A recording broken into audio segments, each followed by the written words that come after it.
Hello friends, TG ज्ञान centre channel पर आपका फिर से स्वागत है।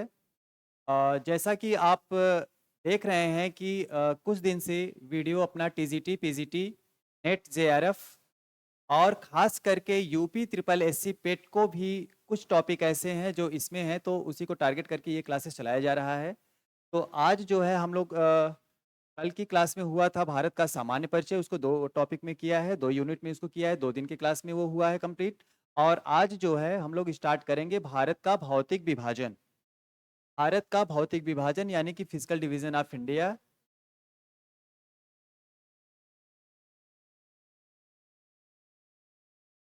भारत का भौतिक विभाजन।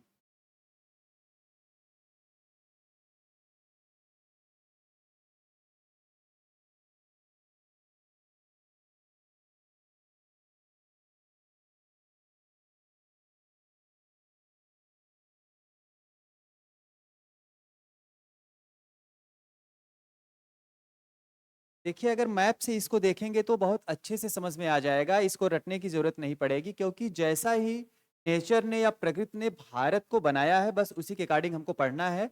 जहाँ पर देखिए छोटा सा मैप बना के इसको हम समझाने का प्रयास कर रहे हैं और उम्मीद करते हैं कि आप लोग इसको बहुत आसानी से समझ भी लेंगे।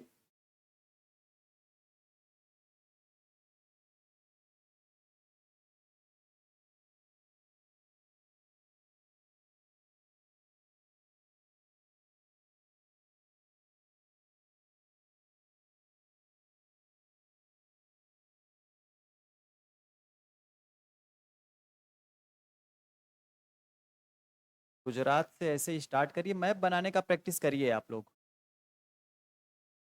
कि आप लोग शिक्षक बनने जा रहे हैं इंटर कॉलेज, डिग्री कॉलेज में, तो मैप बनाने का प्रैक्टिस करिए।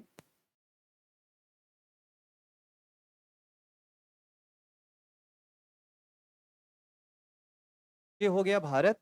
और अगर हम देखें इसके विभाजन के बारे में देखें तो इसको जो है कि मुख्य रूप से 4 पार्ट में विभाजित किया गया है। यहाँ पर देखेंगे जो भारत का सबसे उत्तरी वाला पार्ट है ना, पार्ट आप देखेंगे तो आपको एकदम अलग ही दिखेगा। पूरा इधर पर्वत, पहाड़, पहाड़ियाँ यही सब देखने को मिलेंगे। और इसके जस्ट नीचे आएंगे तो इधर आपको मैदान यानी कि पूरा प्लेन देखने को मिलेगा, जहाँ पे खेती वगैरह होती है, जैसे गंगा का मैदान हो गया, यमुना का मैदान, ये सब मैदान हो गए।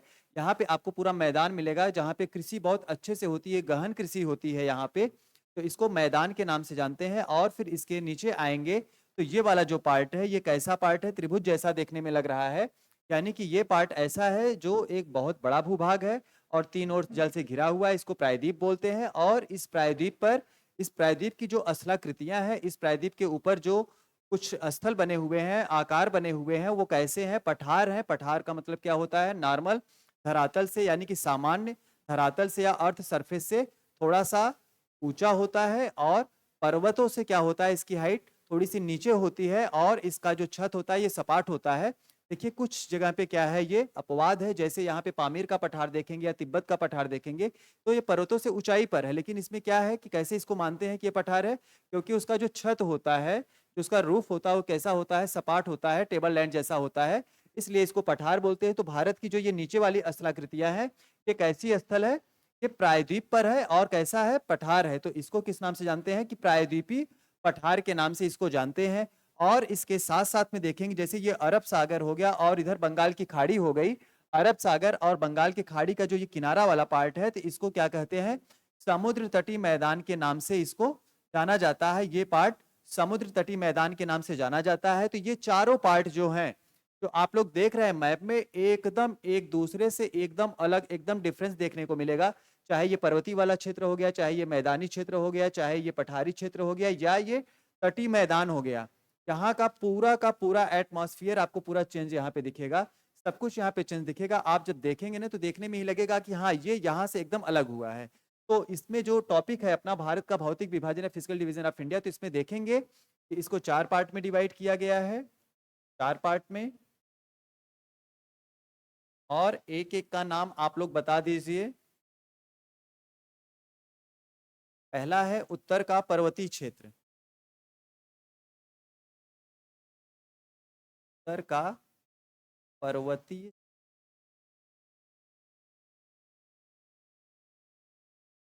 उत्तर का पर्वतीय क्षेत्र जिसको इंग्लिश में बोलते हैं नॉर्दर्न माउंटेनियस रीजन। इसके बाद जो दूसरा टॉपिक है यानी कि जो ये माउंटेन के जस्ट नीचे वाला पार्ट है, ये मैदान है जिसे उत्तर का विशाल मैदान के नाम से जाना जाता है। उत्तर का विशाल मैदान।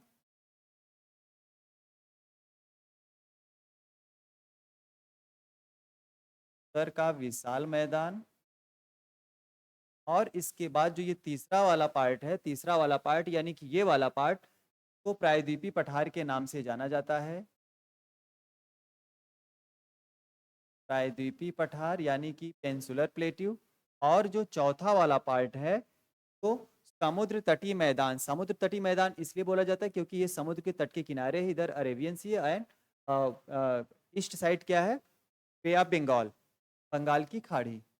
तो समुद्र तटीय मैदान के नाम से जाना जाता है, समुद्र तटीय मैदान। तो यहाँ पर देखिए ये जो उत्तर का पर्वतीय क्षेत्र है, उत्तर के पर्वतीय क्षेत्र में कौन कौन से पर्वत है इसको थोड़ा सा डिटेल में देखते हैं। यहाँ पर देखेंगे जो ये माउंटेन है इसको मुख्यतः हम लोग हिमालय के नाम से जानते हैं।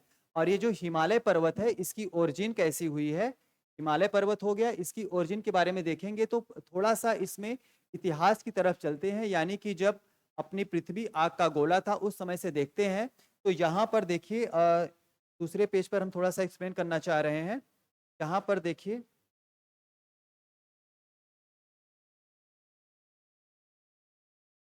कि जैसे आज सन है यानी कि पूरा हाइड्रोजन का एक गोला है, सूर्य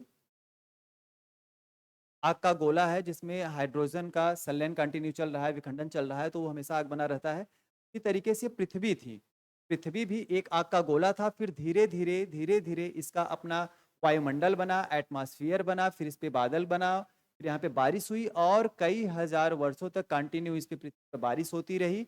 इससे क्या हुआ कि पृथ्वी ठंडी हुई और इसके चारों तरफ, जैसा कि आपको पता है, पूरा पृथ्वी क्या हो गया, पूरा चारों तरफ जल से ही भर गया, पूरा जल हो गया चारों तरफ। और यहाँ पर देखेंगे तो ये जो जल वाला पार्ट है यानी कि अभी अगर हम लोग महासागर और महाद्वीप पढ़ते हैं कि 5 महासागर और 7 महाद्वीप हैं, लेकिन यहाँ पर उस समय की बात कर रहे हैं कि जब पृथ्वी पर जीव की उत्पत्ति नहीं थी, जब पृथ्वी पर जीवन ही नहीं था, तब इसको पैंथालासा के नाम से जाना जाता था। पैंथालासा। और जो एक महाद्वीप, महाद्वीप कौन सा पार्ट, जो जल में डूबा हुआ नहीं था, जो जल के ऊपर उभरा हुआ भाग था, बड़ा पार्ट था, तो पैंजिया के नाम से जाना गया। तो पैंजिया के नाम से जाना गया यानी कि एक महासागर पैंथालासा और एक महाद्वीप पैंजिया था। इसके बाद इस पे क्या हुआ, जो ये महाद्वीप है, महाद्वीप पे जो ये जल है, जल का प्रेशर प्लस पृथ्वी की आंतरिक संरचना के कारण प्लस इसमें जो है नॉर्थ पोल की ग्रेविटी के कारण ये जो अर्थ वाला पार्ट है, ये क्या हुआ, ये दो पार्ट में ये टूट गया। ये जो अर्थ पृथ्वी है ये दो पार्ट में क्या हुआ, यहाँ से ये डूब गया, टूट गया। यहाँ से देखिए ये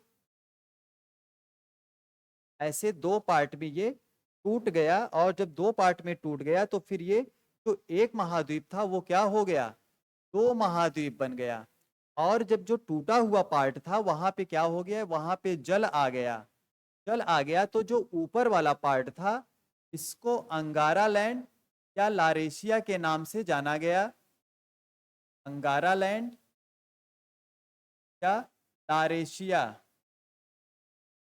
और जो नीचे वाला पार्ट था इसको गोंडवाना लैंड के नाम से जाना गया, गोंडवाना लैंड। नीचे वाला पार्ट गोंडवाना लैंड और ऊपर वाला पार्ट अंगारा लैंड।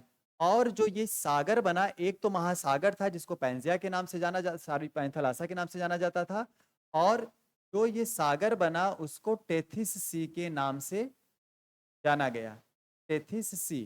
तो अभी क्या हो गए, एक महासागर जिसका नाम पैंजिया, एक सागर टेथिस सी, एक महाद्वीप जो पहले था जिसका नाम पैंजिया था, अभी वो दो पार्ट में हो गया है। नॉर्दर्न पार्ट यानी कि उत्तरी पार्ट को या उत्तरी पार्ट, नॉर्दर्न पार्ट को अंगारा लैंड या लारेशिया, और दक्षिणी वाला पार्ट जो है, जो सदर्न पार्ट है, उसको गोंडवाना लैंड के नाम से जाना गया। इसके बाद कालांतर में क्या हुआ कि ये प्लेटें तो जैसे भूगोल की भाषा में जो ये चट्टानें टूटती हैं उसको प्लेट के नाम से जाना जाता है। वर्तमान समय में 20 छोटी प्लेटें और 7 बड़ी प्लेटों में ये पृथ्वी पूरा टूटी हुई है। तो इसमें क्या हुआ कि ये जो नीचे वाला प्लेट है यहाँ पे भारतीय प्लेट और इसके ऊपर यूरेशियन प्लेट था।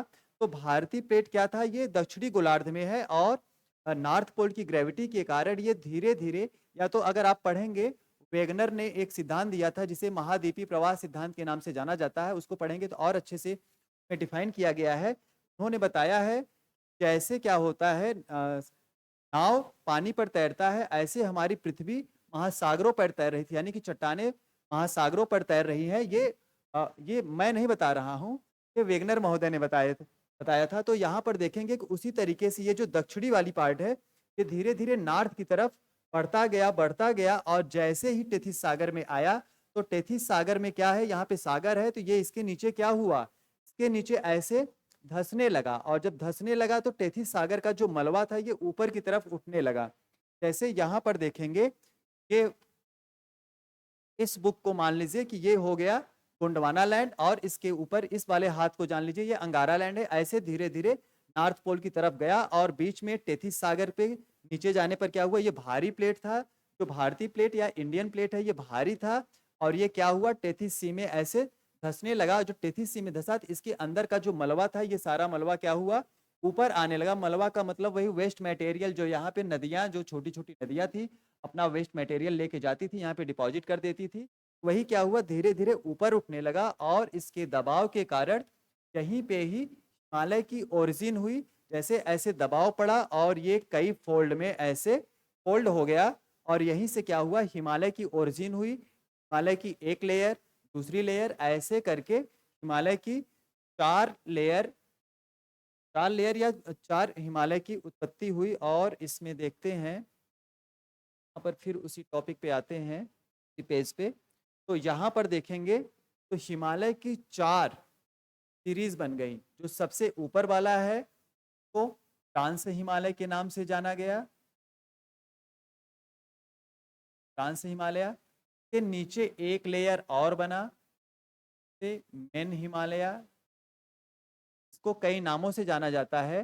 मेन हिमालय भी कहते हैं इसको, इसी को ग्रेटर हिमालय भी बोलते हैं, हिंदी में बृहद हिमालय बोलते हैं, मुख्य हिमालय बोलते हैं और इसको हिमाद्री हिमालय भी बोलते हैं। अभी एग्जाम में एक प्रश्न आया था, किस हिमालय को हिमाद्री हिमालय के नाम से जाना जाता है, तो यही हिमालय है। मेन हिमालय या मुख्य हिमालय या बृहद हिमालय या ग्रेटर हिमालय को ही हिमाद्री हिमालय के नाम से जाना जाता है। इसके बाद हिमालय की एक सीरीज और बनी, एक सीरीज और, जिसे मध्य हिमालय यानी कि मिडल हिमालय के नाम से जाना गया और लास्ट वाली जो सीरीज है तो शिवालिक हिमालय के नाम से जाना गया। लास्ट में शिवालिक हिमालय। दोस्तों इसमें क्या है, हिमालय की ओरिजिन आज भी चल रही है और हिमालय सेडिमेंट्री रॉक से निर्मित है, यानी कि हिमालय अवसादी चट्टानों से बना हुआ है। ये एग्जाम में कई बार पूछा भी गया है कि हिमालय किस चट्टानों से निर्मित है, तो आप बताएंगे हिमालय सेडिमेंट्री रॉक्स या अवसादी चट्टानों से निर्मित है। दूसरी नंबर पे क्या है कि सबसे नवीन चट्टान की बात की जाएगी तो हिमालय क्या है, नवीन है। हिमालय सबसे पुरानी पर्वत श्रृंखला नहीं बल्कि हिमालय सबसे नवीन पर्वत श्रृंखला है। और इसमें यहाँ पर बताएंगे कि ये उत्तर का जो पर्वतीय क्षेत्र है ये 4 पार्ट में है। पहला वाला है ट्रांस हिमालय, हिंदी इंग्लिश दोनों में ट्रांस हिमालय, कुछ भी बुक में इसको पार हिमालय भी लिख देते हैं, लेकिन एग्जाम में अभी तक ट्रांस हिमालय के नाम से पूछा गया है। ट्रांस हिमालय। दूसरा नंबर पे हो गया मुख्य हिमालय,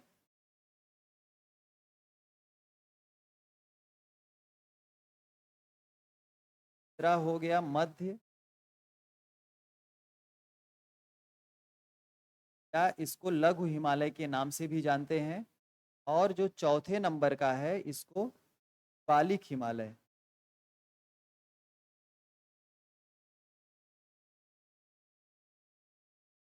शिवालिक हिमालय।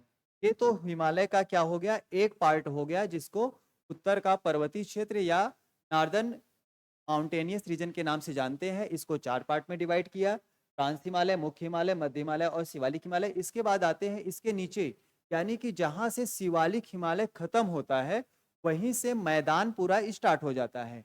शिवालिक हिमालय से लेके मैदानी वाला पार्ट स्टार्ट हो जाता है, से उत्तर का विशाल मैदान के नाम से जाना जाता है।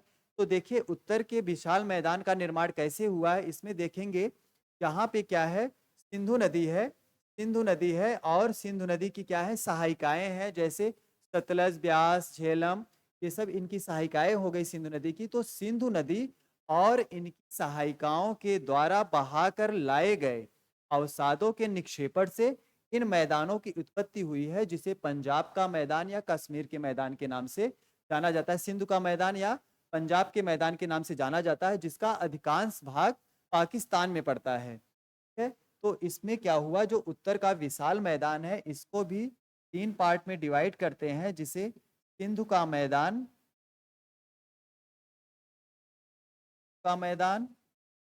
सिंधु के मैदान की ओरिजिन कैसे हुई है? सिंधु के मैदान की ओरिजिन सिंधु नदी और इसकी सहायिकाएं, जितनी सहायिकाएं हैं, उनके द्वारा बहाकर लाए गए अवसादों से। अवसाद का मतलब वही वेस्ट मटेरियल। जब नदियां चलती हैं तो भूगोल की भाषा में कहा जाता है, जब नदियां चलती हैं तो युवा अवस्था में रहती हैं। जब उनकी ओरिजिन होती है तो युवा अवस्था में रहती हैं। जैसे जैसे धीरे धीरे मीन सी लेवल पे आती हैं तो वो प्रौढ़ावस्था और वृद्धावस्था में चली जाती हैं। तो उनकी क्या होती है कि अपने साथ जो वेस्ट मटेरियल लेके आती हैं तो उनके ढोने की क्षमता, यानी कि अपने साथ में लेकर बहाकर ले जाने की क्षमता क्या होती है, कैपेसिटी उनकी कम हो जाती है। कम कैपेसिटी क्यों हो जाती है? क्योंकि उनकी स्पीड कम हो जाती है। जैसे जैसे ढाल कम होगा तो स्पीड कम हो जाती है। तो उन नदियों में या नदियों के जल में जो अवसाद रहते हैं वो जगह जगह इकट्ठा हो जाते हैं या निक्षेपित हो जाते हैं। अवसाद में क्या रहते हैं, सैंड, सिल्ट, क्ले, यानी कि बालू, और जो रास्ते में जैसे पेड़ पौधे हो गए, कुछ भी हो गए, या जानवर हो गए, तो जो बहा कर लाते हैं वो जगह जगह डिपॉजिट कर देते हैं। इन्हीं के डिपॉजिट के कारण या निक्षेपण के कारण क्या हुआ है, सिंधु के मैदान की उत्पत्ति हुई है। इसके बाद देखेंगे इधर तो ये गंगा नदी है, तो गंगा नदी और उनकी सहायिकाएं, गंगा नदी की जितनी सहायिकाएं हैं, अभी इसके बाद यूपी ट्रिपल एस सी पेट की क्लास होगी तो उसको भी आप लोग देखिएगा। ये नदियां आज स्टार्ट करेंगे तो उसमें देखेंगे कि कौन सी नदी की कितनी सहायिकाएं हैं और उसकी ओरिजिन कहाँ से हुई है, ये नदी किन किन जिलों से होकर प्रवाहित होती है, कौन सी नदी डेल्टा बनाती है, कौन सी एस्चुरी बनाती है, ये नदियों वाले पार्ट में हम लोग पढ़ेंगे। अभी यहाँ पर इतना देखते हैं कि मैदान का ये उत्पत्ति कैसे हुआ है। जो विशाल मैदान है, उत्तर का विशाल मैदान है, इसमें देखेंगे जो गंगा नदी है और उनकी सहायिकाएं, गंगा नदी और उनकी सहायिकाओं के द्वारा बहाकर लाए गए अवसादों के निक्षेपण से इस मैदान का निर्माण हुआ है, जिसे गंगा के मैदान के नाम से जाना जाता है। गंगा का मैदान के नाम से जाना जाता है। इसके बाद पार्ट पड़ता है ये जो नॉर्थ ईस्ट के नाम से जिसको हम लोग जानते हैं, इसकी उत्पत्ति कैसे हुई, तो यहाँ पे देखेंगे ब्रह्मपुत्र नदी है और ब्रह्मपुत्र नदी और इसकी सहायिकाओं के द्वारा, ब्रह्मपुत्र नदी और ब्रह्मपुत्र की सहायिकाओं के द्वारा बहाकर लाए गए अवसादों के निक्षेपण से इस मैदान का निर्माण हुआ है, जिसे का मैदान के नाम से जाना जाता है। ब्रह्मपुत्र का मैदान,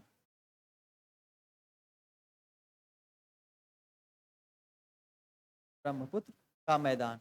दोस्तों देखिए इसमें कुछ रटने वाली बात नहीं। जैसा कि अभी हम लोगों ने हिमालय के बारे में देखा, तो जो सबसे ऊपर वाला पार्ट है उसको ट्रांस हिमालय, उसके नीचे वाला पार्ट बृहद हिमालय, मुख्य हिमालय, ग्रेटर हिमालय, मेन हिमालय या हिमाद्री हिमालय के नाम से जाना जाता है। उसके नीचे वाला पार्ट लघु हिमालय, लघु हिमालय या मध्य हिमालय के नाम से जाना जाता है। और सबसे नीचे वाला जो पार्ट है शिवालिक हिमालय के नाम से जाना जाता है। और शिवालिक हिमालय जहाँ पे खत्म हो रहा है, वहीं से मैदानों का शुरुआत होता है। और जो मैदान है उसे उत्तर का विशाल मैदान, उत्तर इसलिए क्योंकि ये नॉर्थ में है, और विशाल मैदान क्योंकि ये का जो क्षेत्रफल है बहुत बड़ा इसका क्षेत्रफल है। इसको 3 पार्ट में डिवाइड किए हैं। या इन मैदानों का निर्माण 3 पार्ट में हुआ है। एक पार्ट तो है सिंधु का मैदान, यानी कि सिंधु नदी और उसकी सहायिकाओं से इस मैदान का निर्माण हुआ है। दूसरा है गंगा का मैदान और तीसरा है ब्रह्मपुत्र का मैदान। देखिए ये 1 2 4 दिन 6 दिन में नहीं हुआ है, ये कई हजार वर्षों के प्रोसेस के बाद हुआ है। क्योंकि नदियाँ अपने साथ जो वेस्ट मटेरियल बहा कर लेके आती हैं, ऐसा नहीं कि एक बार में ढेर सारा बहा के लेके आई और एक जगह निक्षेपित कर डिपॉजिट कर दी और वहीं पे एक मैदान बन गया, ऐसा नहीं हुआ। ये बहुत धीरे धीरे धीरे धीरे हुआ। जैसे हम लोग छोटे रहते हैं, छोटे से बड़े हो गए, कभी पता चला कि आज हम बड़े हुए हैं, कभी नहीं पता चला ना। ऐसे ही इन मैदानों का निर्माण हुआ, को पता नहीं चलता, दिखता नहीं है, लेकिन धीरे धीरे नदियाँ अपना काम करती रहती हैं। इसके बाद देखते हैं प्रायद्वीपीय पठार। प्रायद्वीपीय पठार यानी कि जहाँ पे इन मैदानों का मैदान जहाँ पे एंड हुआ है, यहीं पर देखेंगे तो विंध्यन माउंटेन सीरीज है। विंध्यन माउंटेन सीरीज है। विंध्यन माउंटेन सीरीज के जस्ट नीचे देखेंगे सतपुड़ा माउंटेन सीरीज है, यानी कि विंध्य पर्वत श्रृंखला, इसके नीचे सतपुड़ा पर्वत श्रृंखला है। अगर मैदान की बात करेंगे तो मैदान शिवालिक, शिवालिक जहां पे खत्म हो रहा है, शिवालिक से लेके कहां तक, विंध्यन पर्वत श्रृंखला तक मैदानों का पूरा विस्तार है। और विंध्यन पर्वत श्रृंखला से लेके तमिलनाडु तक, यानी कि कन्याकुमारी तक, विंध्यन पर्वत श्रृंखला से लेके कन्याकुमारी तक के पार्ट को प्रायद्वीपीय पठार के नाम से जाना जाता है। इस प्रायद्वीपीय पठार को भी दो पार्ट में डिवाइड करके पढ़ते हैं। प्रायद्वीपीय पठार को दो पार्ट में डिवाइड करके पढ़ते हैं। एक तो पढ़ते हैं विंध्यन, सतपुड़ा और अरावली का उच्च भूमि, या इसे केंद्रीय मध्य उच्च भूमि के नाम से भी जाना जाता है। सेंट्रल हाईलैंड केंद्रीय मध्य उच्च भूमि के नाम से जाना जाता है। केंद्रीय मध्य उच्च भूमि। कुछ स्टूडेंट कहते हैं सर आप इंग्लिश में नहीं लिखते हैं या इंग्लिश में नहीं पढ़ाते हैं। देखिए यहाँ पे जगह क्या है कि थोड़ा सा कम है, लेकिन पीडीएफ में आपको इंग्लिश और हिंदी दोनों में मिलेगा। लेकिन मैं दोनों टर्म बोल रहा हूँ, तो आप कॉपी पेन लेके बैठिए और लिखते रहिए। केंद्रीय मध्य उच्च भूमि का मतलब हो गया सेंट्रल हाईलैंड। और इसके बाद जो दूसरा पार्ट है, दूसरा पार्ट हम लोग कहाँ से पढ़ते हैं, दूसरा पार्ट सतपुड़ा से लेके कन्याकुमारी तक, जिसे प्रायद्वीपीय पठार के नाम से जाना जाता है। प्रायद्वीपीय पठार के नाम से भी जाना जाता है, या दक्षिण भारत के पठार के नाम से भी इसको जाना जाता है, सदर्न प्लेट्यू पठार। इसको दो पार्ट में डिवाइड करके पढ़ते हैं, एक केंद्रीय मध्य उच्च भूमि और एक दक्षिण भारत का पठार या प्रायद्वीपीय पठार। और इसके बाद जो तीसरा पार्ट स्टार्ट होता है, जिसे समुद्र तटीय मैदान के नाम से जानते हैं। समुद्र तटीय मैदान, समुद्र तटीय मैदान, समुद्र तटीय मैदान को तीन पार्ट में डिवाइड करके पढ़ते हैं। पहला वाला, ये वाला जो पार्ट है, इसको पश्चिम तटीय मैदान, जो महाराष्ट्र गुजरात से लेके कहाँ तक है, पश्चिम तटीय मैदान में कौन कौन से आ जाएंगे, गुजरात हो जाएगा। गुजरात भी समुद्र के किनारे है, महाराष्ट्र भी समुद्र के किनारे है, गोवा भी है, कर्नाटक भी है और केरल है। ये सारे पार्ट आ जाते हैं पश्चिम तटीय मैदान में। पश्चिम तटीय मैदान। दूसरा वाला हो गया पूर्वी तटीय मैदान। पूर्वी तटीय मैदान में पश्चिम बंगाल आ जाता है, पश्चिम बंगाल के नीचे ओडिशा, ओडिशा के जस्ट नीचे देखेंगे तो आंध्र प्रदेश, और आंध्र प्रदेश के नीचे तमिलनाडु है। इसको पूर्वी तटीय मैदान के नाम से जाना जाता है, पूर्वी तटीय मैदान। अब बात आती है तीसरे नंबर की। देखिए इसमें क्या है, भारत का जो मुख्य भूमि है, इसके अलावा भारत के पास कुछ द्वीप समूह भी हैं। जैसे यहाँ पर अरब सागर में देखेंगे तो मुख्य रूप से अरब सागर में क्या है, लक्षद्वीप समूह है, और बे ऑफ बंगाल में, यानी कि बंगाल की खाड़ी में अंडमान निकोबार द्वीप समूह है। तो इसको भी इसी में शामिल करते हैं। जैसे यहाँ पे अंडमान निकोबार द्वीप समूह हो गया, तो ये भी क्या कर रहा है, तट बना रहा है। तो इसको भी इसी में शामिल करते हैं, जिसको द्वीप समूह के नाम से जाना जाता है। द्वीप समूह, पुनः द्वीप समूह को दो पार्ट में डिवाइड करते हैं। इन द्वीप समूह को दो पार्ट में डिवाइड करते हैं। पहले वाले को अरब सागर के द्वीप, अरब सागर के द्वीप, और दूसरे वाले पार्ट को, यानी कि जो अंडमान इसमें है, बंगाल की खाड़ी में है, उसे बंगाल की खाड़ी के द्वीप में इसको पढ़ते हैं। बंगाल की खाड़ी के द्वीप, यानी कि इसमें आप पढ़ेंगे islands of Arabian sea and islands of bay of Bengal. ठीक है, तो ये पूरा क्या हो गया, भारत का भौतिक विभाजन हो गया। अब एक एक टॉपिक को हम लोग एक एक करके पढ़ेंगे, ये सब कल की क्लास में होगा। हम लोग पढ़ेंगे उत्तर का पर्वतीय क्षेत्र, ट्रांस हिमालय को पढ़ेंगे। ट्रांस हिमालय में क्या क्या मुख्य मुख्य बातें हैं। इसके बाद जो मध्य हिमालय है, मध्य हिमालय में मुख्य बातें क्या है और क्या है, सॉरी, ट्रांस हिमालय, मुख्य हिमालय, मध्य हिमालय और शिवालिक हिमालय। इन चारों हिमालय को पढ़ने के बाद फिर मैदान को पढ़ेंगे। मैदान को भी डिटेल्स में पढ़ना है। सिंधु के मैदान कहाँ से कहाँ तक है, इसकी उत्पत्ति कैसे हुई है या इसका निर्माण कैसे हुआ। फिर गंगा का मैदान कैसे है, गंगा के मैदान को लगभग तीन पार्ट में पढ़ते हैं। अपर गैंगटिक प्लेन यानी कि उच्च गंगा का मैदान, फिर मध्य गंगा का मैदान, फिर लोअर गंगा का मैदान यानी निचली गंगा का मैदान, इसको तीन पार्ट में पढ़ेंगे। फिर ब्रह्मपुत्र का मैदान है, जिसमें असम की घाटी वगैरह सब आएगा।